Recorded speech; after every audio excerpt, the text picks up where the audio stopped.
Cuba Información.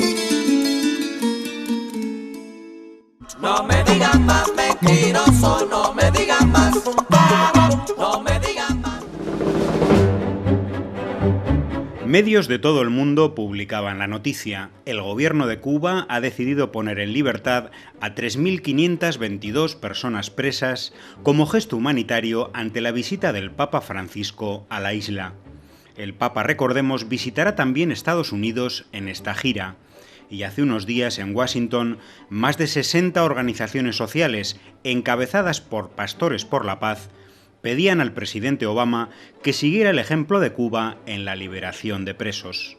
A este reclamo, como era de esperar, no han dedicado una línea los grandes medios internacionales.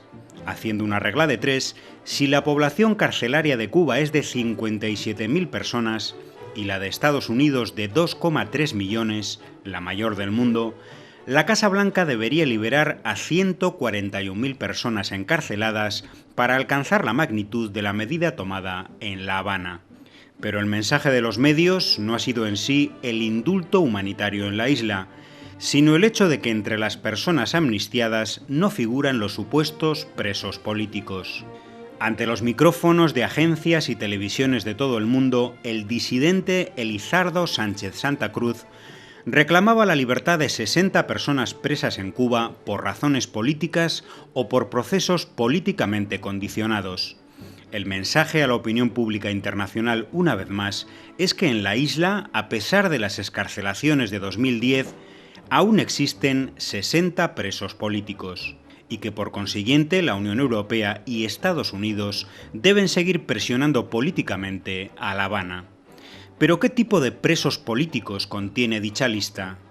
En ella se incluyen, por ejemplo, a los mercenarios salvadoreños que en 1997 pusieron bombas en hoteles de La Habana y asesinaron a un turista, a una persona que mató a 4 vigilantes para robar un yate y emigrar a Estados Unidos, a 4 exmilitares que en 2007 ejecutaron a 2 rehenes en el intento de secuestro de un avión, y a decenas de integrantes de comandos de ultraderecha que procedentes de Miami cometieron numerosos atentados en la isla.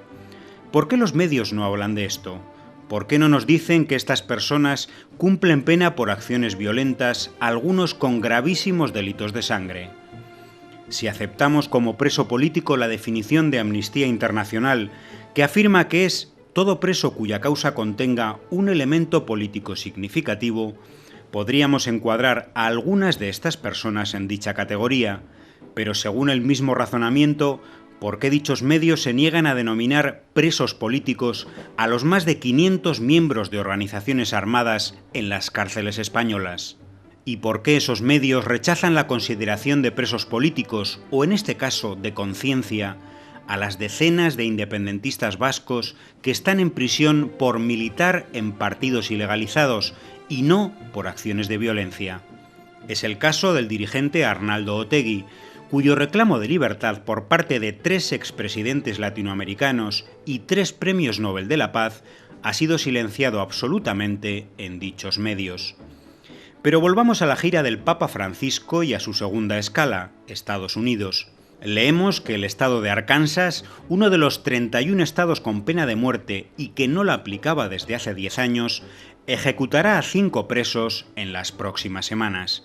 En contraste, Cuba, aunque aún la mantiene en su código penal, mantiene una moratoria desde hace 12 años. Pero esto tampoco será tema de análisis en los grandes medios internacionales.